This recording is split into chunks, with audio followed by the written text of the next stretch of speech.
दुनिया उगते सूर्य को सलाम करती है, पर भारत का एक ऐसा त्योहार जो डूबते सूर्य को अर्घ्य देकर मनाया जाता है, आस्था का महापर्व छठ, देश ही नहीं बल्कि दुनिया भर में मनाया जा रहा है। पर दिल्ली में इस बार छठ कुछ अलग है। क्या कुछ अलग है छठ के बारे में इस बार दिल्ली में बात करने के लिए हमारे साथ दिल्ली की मुख्यमंत्री रेखा गुप्ता जी है। रेखा जी, सबसे पहले तो आपका बहुत बहुत स्वागत। नमस्कार।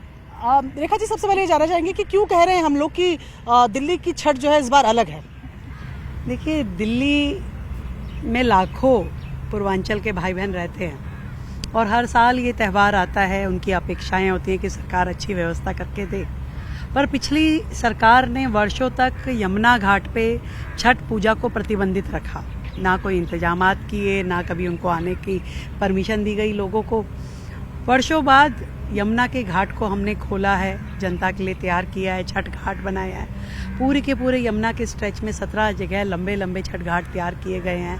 पूरी दिल्ली शहर के अंदर भी 1500 के करीब जगहों पे छठ की तैयारियां हैं। एक अलग प्रकार की तैयारी, भव्यता, स्वच्छता हमने जनता की सुविधा के लिए की है और पूरी तैयारी इस तरह की है जो आज तक पहले कभी इस त्यौहार पे नहीं की गई। तो हमारे छठ व्रतियों के लिए सरकार पूरी तरीके से मुस्तैद है, व्यवस्थाएं खड़ी की है और उनके लिए ये त्यौहार शुभ हो, मंगल हो और बिना किसी दिक्कत के संपूर्ण हो, इसकी तैयारी है। एक सवाल जो इस पे उठता है रेखा जी, ऐसा क्या था जो पिछली बार तक यमुना के तटों पर छठ नहीं हो पा रहा था? कोई ऑर्डर्स थे, कोई कोर्ट के, कोई एनजीटी के?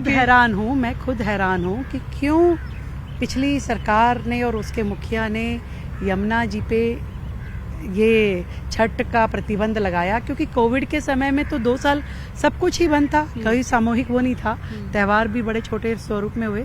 परंतु ऐसा कोई आदेश नहीं है कि आप यमुना जी पे कार्यक्रम नहीं कर सकते, छठ नहीं कर सकते। और ये क्या मंशा थी या उनकी वो सोच थी जो वो कहते थे कि 500 रुपये की टिकट लेके आ जाते हैं, 5 लाख का इलाज कराते हैं। तो पूर्वांचल के प्रति उनका द्वेष मुझे लगता है कहीं शायद हो सकता है, जो हमेशा से उन्होंने इस तरह का दुर्भाव किया और छठ पे एक अधिकार कहें, एक भावना कहें जो हमारी पूर्वांचल के भाई बहनों की है, उनको उससे अलग रखा।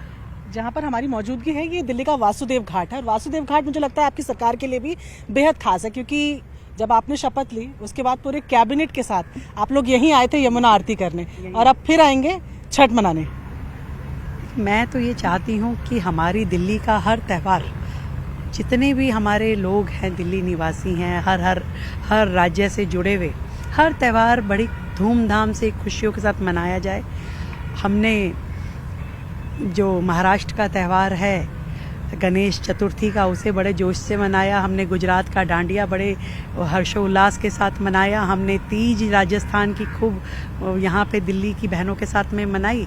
और अब ये छठ का पावन पर्व भी हम अपने पूर्वांचल के भाई बहनों के साथ मनाने वाले हैं। तो दिल्ली की जो खूबसूरती है, अलग अलग राज्य है, वहाँ के लोग, वहाँ के अलग अलग संस्कृति, कल्चर, परंपराएं, उनको इकट्ठा होकर के मनाना, यही हमारी दिल्ली की विशेषता है और इसमें सरकार पूरा विश्वास रखती है और मैं अपनी दिल्ली वासियों के साथ हूँ। आप तो तैयारियां कर रही हैं, आप जरा मेरे कैमरा पर्सन दिखाएं कि किस तरीके से पूरा वासुदेव घाट जो है यहाँ पर आप देखेंगे घाट बन गया है जहाँ पर छठ व्रती जो है वो अर्घ्य देंगे। दूसरी तरफ आप देखेंगे लकड़ी के सेफ्टी नेट्स लग गए हैं क्योंकि उसके पार नहीं जाना है, यमुना गहरी है। और खास तस्वीर उस तरफ भी अगर आप देखेंगे तो टेम्परेरी दोनों तरफ है। हाँ। यमुना के दोनों तरफ जहाँ जहाँ भी पॉपुलेशन वाला एरिया है, ऐसे 17 पॉइंट हमने बनाया है और वो कई किलोमीटर के हैं। लाखों छठ व्रती यहाँ आएंगे, पूजा करेंगे, अर्घ देंगे और अपनी छठ मैया को मनाएंगे। ये एक मशीन मुझे सफाई करती हुई दिख रही है, आपकी तैयारियां दिख रही है। ऑपोजिशन कह रहा है कि बात यमुना की सफाई की हो या एयर पोल्यूशन की है, आपके आंकड़ों में ही गड़बड़ियां है।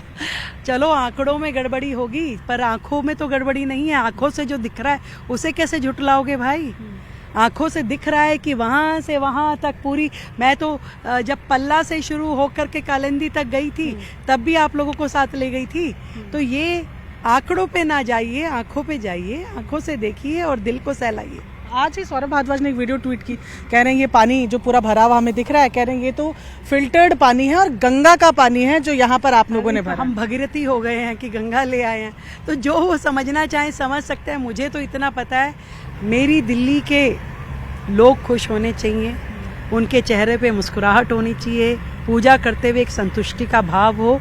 आप गंगा मानो, यमुना मानो, पर साफ पानी आपको मिल रहा है पूजा करने का, मेरे लिए यही सबसे बड़ा एक कार्य करने की दिशा में अपना उद्देश्य है मेरा, कि लोग यहाँ पे अच्छे से पूजा कर पाए। तो सौरभ भारद्वाज जो बोतल में ले लेके पानी घूम रहे हैं, कह रहे हैं सीएम के आवास में जाएंगे, दिखाएंगे कि कहाँ साफ हुई है यमुना। अरे तो क्या चाहते हैं वो? यहाँ पे कोई फिल्टर लगा के करना है, एक्वागार्ड लगाएं। यमुना का पानी भी ऐसा ही गदेला दिखता है जिसमें मिट्टी के कण दिखाई देते हैं, यमुना का भी दिखेगा। और हमने कब कौन सा कह दिया कि यमुना पूरी तरीके से साफ हो गई? यमुना को पूरी तरीके से साफ होने में समय लगेगा, परंतु आज इतना हमें तैयार कर दिया है कि छठ व्रती यहाँ अपनी पूजा कर सके। चलिए, तो ये हमारे साथ सीएम रेखा गुप्ता जो साफ तौर पर बोल रहे हैं कि छठ व्रती पूजा कर पाएंगे, उतनी तैयारियां यहाँ इस घाट में इस बार यमुना में कर दी गई है। कैमरा पर्सन विशाल के साथ प्रियंका कांडपाल, न्यूज़ 18 इंडिया, दिल्ली।